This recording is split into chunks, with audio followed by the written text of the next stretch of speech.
இது வடலியின் இரவு நேர பிரதான செய்திகளோடு இணைந்து கொள்ளும் நான் ரேகா சுஜேந்திரன். முதலில் தலைப்பு செய்திகள். வடக்கு கிழக்கு அபிவிருத்திக்கு முட்டுக்கட்டை போடும் கொழும்பில் உள்ள அதிகாரிகள். வடக்கு ஆளுநர் பகிரங்கம். கிளிநொச்சியின் அபிவிருத்தி வாய்ப்புகள் தொடர்பில் உலக வங்கியின் தூதுக்குழுவினர் கலந்துரையாடல். நிலவும் சீரற்ற காலநிலையினால் 1520 பேர் பாதிப்பு.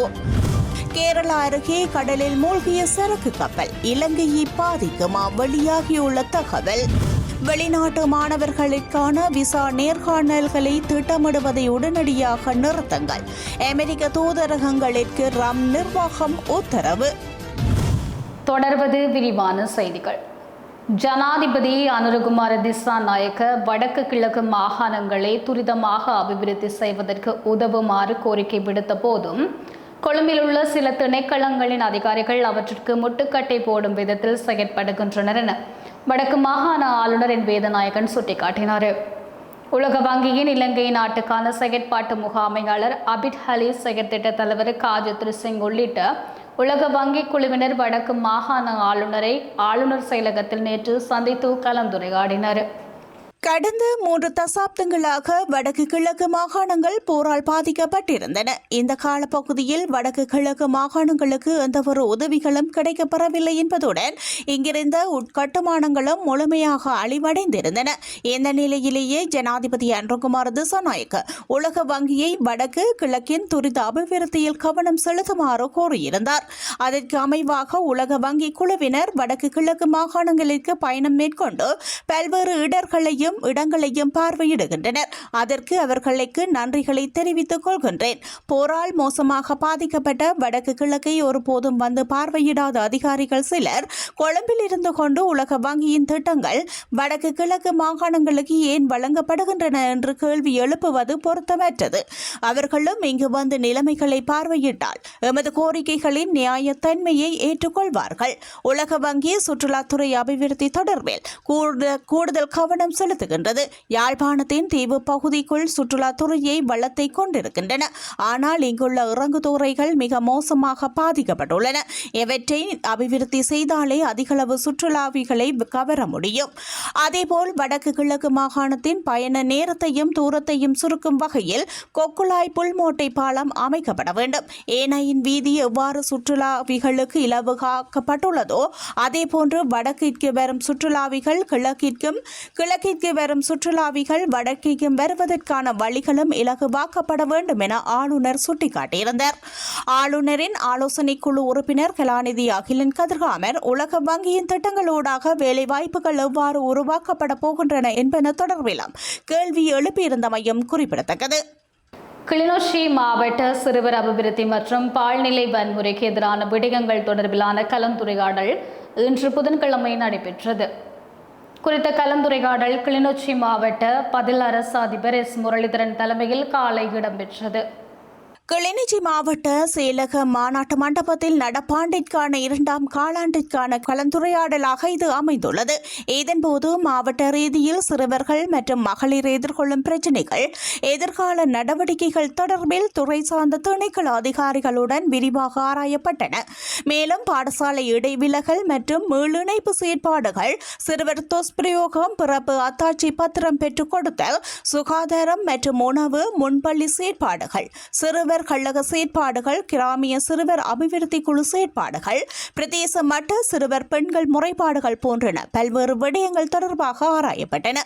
இதனைவிட போதைப் பொருள் ஒழிப்பு, சிறுவர் பாதுகாப்பு மற்றும் துஷ்பிரயோகம், சிறுவர் தொழில்கள், பால்நிலைசார் வன்முறைகள், துறை சார்ந்து பணியாற்றுகின்ற அரசு சார்பற்ற நிறுவனங்களின் செயற்பாடுகள் தொடர்பாகவும் கலந்துரையாடப்பட்டமையும் குறிப்பிடத்தக்கது. மன்னார் மாவட்ட அபிவிருத்தி குழு கூட்டம் மன்னார் மாவட்ட செயலாளரின் நெறிப்படுத்தலின் கீழ் மாவட்ட அபிவிருத்தி குழு தலைவரும் பிரதி அமைச்சருமான குபாலி சமரசிங்க தலைமையில் இன்று காலை 10 மணியளவில் மன்னார் மாவட்ட செயலக மண்டபத்தில் இடம்பெற்றது. குறித்த கூட்டத்தில் வன்னி மாவட்ட நாடாளுமன்ற உறுப்பினர்களான ரிஷாத் பதியுதீன், ஹாதர் மஸ்தான், ரவிஹரன், முத்து முகமது, ஜெகதீஸ்வரன் ஆகியோர் கலந்து கொண்டிருந்தனர்.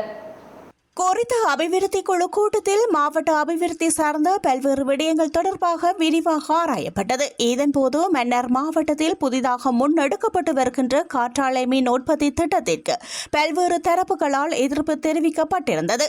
மேலும் மன்னாரில் கனிய மணல் அகழ்வு முன்னெடுக்க மேற்கொள்ளப்பட்டு வரும் செயற்பாடுகளுக்கு குறித்த கூட்டத்தில் எதிர்ப்பு தெரிவிக்கப்பட்டது. பொது அமைப்புகளின் ஒன்றிய தலைவர் VS சிவகரன் கனிய மண் அகழ்வுக்கு முன்னெடுக்கப்பட்டு வருகின்ற நடவடிக்கைகள் குறித்து எதிர்ப்பு தெரிவித்ததோடு இதனால் மன்னார் தீவில் ஏற்பட போகும் அபாய நிலை குறித்தும் தெரியப்படுத்தியதோடு மன்னார் தீவில் கனிய மணல் அகழ்வுக்கு தமது எதிர்ப்பையும் தெரிவித்திருந்தார். இதேவேளை இன்றைய தினம் இடம்பெற்ற மன்னார் மாவட்ட அபிவிருத்தி குழு கூட்டத்தில் கனிய மணல் அகழ்வு குறித்து முடிவு எடுக்கப்படும் என ஏற்கனவே தெரிவிக்கப்பட்ட போதும் குறித்த கூட்டத்தில் கனிய மணல் அகழ்வு குறித்து எந்தவித தீர்மானங்களும் எடுக்கப்படவில்லை. மேலும் மாவட்டத்தில் உள்ள பல்வேறு பிரச்சினைகள் குறித்தும் கலந்துரையாடப்பட்டது. குறித்த கூட்டத்தில் பிரதேச செயலாளர்கள், திணைக்கள தலைவர்கள், முப்படை பிரதானிகள், அரசு பதவி நிலை உத்தியோகத்தர்கள் என பலரும் கலந்து கொண்டிருந்தமை குறிப்பிடத்தக்கது. கடற்படையினர் தாக்கியதாக கிளிநொச்சியில் கடற்றொழிலாளர் ஒருவர் அண்மையில் இலங்கை மனித உரிமைகள் ஆணைக்குழுவில் முறைப்பாடு ஒன்றை பதிவு செய்திருந்தார். இந்நிலையில் இது தொடர்பான உண்மை தகவல்கள் தற்போது வெளியாகியுள்ளது. கடந்த 20ஆம் தேதி சொண்டிக்குளம் பகுதியை சேர்ந்த குறித்த நபர் கடற்கரை பகுதிக்கு கசிப்பை கொண்டு சென்ற நிலையில் கடற்படையினர் சுற்றி வளைத்து பிடிக்க முற்பட்ட போது தப்பி சென்றுள்ளார். எனினும் கடற்படையினர் இவரை மடக்கி பிடித்து தர்மபுரம் போலீசாரிடம் ஒப்படைத்துள்ளனர். இந்த நிலையில் அவரை கைது செய்த போலீசார் 20 லிட்டர் கசிப்புடன் இவரை நீதிமன்றத்தில் முற்படுத்தப்பட இருந்த நிலையில் போலீஸ் பிணையில் விடுதலை செய்யப்பட்டுள்ளார். அதன் பின்னரே அதாவது 22ஆம் தேதி கடற்படை தன்னை தாக்கியதாக கூறி குறித்த நபர் கிளிநொச்சி வைத்தியசாலையில் அனுமதிக்கப்பட்டார். இதன்போது போலீசார் சென்று வாக்குமூலம் கேட்டபோது தான் கடற்றொழில் செய்வதாகவும் அடிக்கடி கடற்கரை பகுதிக்கு செல்வதாகவும் முறைப்பாடு ஒன்றும் வேண்டாம் என கேட்ட நிலையில் தர்மபுரம் போலீசாருக்கு எந்தவித நடவடிக்கைகளையும் மேற்கொள்ளாது விட்டுள்ளனர். இந்த சம்பவத்திற்கு பின்னரே முன்னாள் கரைச்சி பிரதேச சபையின் உறுப்பினர் சண்முகம் ஜீவராசா ஊடாக இந்த வீடியோ வெளியாகியுள்ளது. ஆனால் குறித்த நபர் தான் கடற்படையினரால் தாக்கப்பட்டதாக கூறி இலங்கை மனித உரிமைகள் ஆணைக்குழுவின் யாழ்ப்பாணம் பிராந்திய காரியாலயத்தில் முறைப்பாடொன்றை பதிவு செய்துள்ளார். கடற்றொழிலுக்கு சென்ற தன்னை கடற்படையை சேர்ந்த சிலர் கடுமையாக தாக்கியதாகவும் இந்த சம்பவம் தொடர்பான முறைப்பாட்டை தர்மபுரம் போலீசார் ஏற்க மறுத்துள்ளதாகவும் தெரிவித்துள்ளார். இந்த நிலையில் கடந்த வருடம் விஸ்வமடு எரிபொருள் நிலையத்தில் குறித்த சந்தேக நபரை போலீசார் கைது செய்ய முற்பட்ட போது அவர் கத்தியால் போலீசாரை வெட்டிவிட்டு ஓடியதாகவும் செய்தியாளர் குறிப்பிட்டுள்ளார். இரவில் பாதசாரி கடவைகளை ஒளிரச் செய்யும் திட்டம் தொடங்கப்பட்டுள்ளதாக வீதி அபிவிருத்தி அதிகார சபை தெரிவித்துள்ளது. அடையாளம் காணப்பட்ட பாதிக்கக்கூடிய இடங்களில் அமைந்துள்ள பாதசாரி கடவைகளை ஒளிரச் செய்ய முதற்கட்ட நடவடிக்கை எடுக்கப்படும் என்று வீதி அபிவிருத்தி அதிகார சபையின் துணை இயக்குநர் ஜெனரல் கே சந்திரகுமார் தெரிவித்தார். இதற்காக சூரிய சக்தி பேனல்கள் பயன்படுத்தப்படும். இது இரவில் சாலையை கடக்கும் பாதசாரிகளை ஓட்டுநர்களுக்கு மேலும் தெரியும்படி செய்யும் என்றும் விபத்து அபாயத்தை குறைக்கும் என்றும் அவர் குறிப்பிட்டுள்ளார். குருநாகல், காலி மற்றும் கொழும்பு மாவட்டங்களில் இதுபோன்ற 140 பாதசாரி கடவைகள் ஏற்கனவே ஒளிர செய்யப்பட்டுள்ளதாக அவர் சுட்டிக்காட்டியுள்ளார். நாடு முழுவதும் கடந்த சில நாட்களாக நிலவி வரும் சீரற்ற காலநிலை காரணமாக 8 மாவட்டங்களில் 400க்கும் மேற்பட்ட குடும்பங்கள் பாதிக்கப்பட்டுள்ளன. புத்தளம், யாழ்ப்பாணம், கம்பாந்தோட்டை, காலி, களுத்துறை, கொழும்பு, ரத்னபுரி மற்றும் கேகாலி மாவட்டங்களில் மொத்தம் 1520 பேர் பாதிக்கப்பட்டுள்ளதாக பேரிடர் மேலாண்மை மையம் வெளியிட்டுள்ள அறிக்கையில் தெரிவிக்கப்பட்டுள்ளதுடன் 8 பேர் காயமடைந்துள்ளதாகவும் 325 வீடுகள் சேதமடைந்துள்ளதாகவும் மேலும் தெரிவித்துள்ளது. உலக வங்கியின் இலங்கை நாட்டிற்கான செயற்பாட்டு முகாமையாளர் அபிட் அலி, செயற்திட்ட தலைவர் காஜத்ர சிங் உள்ளிட்ட தூதுக்குழுவினர் இன்றைய தினம் கிளிநொச்சி மாவட்ட செயலகத்திற்கு விஜயம் ஒன்றை மேற்கொண்டிருந்தனர். தொடர்ந்து கிளிநொச்சி மாவட்ட பதில் அரசு அதிபர் S. முரளிதரன் தலைமையில் மாவட்டத்தின் அபிவிருத்தி வாய்ப்புகள் தொடர்பாக கலந்துரையாடப்பட்டது.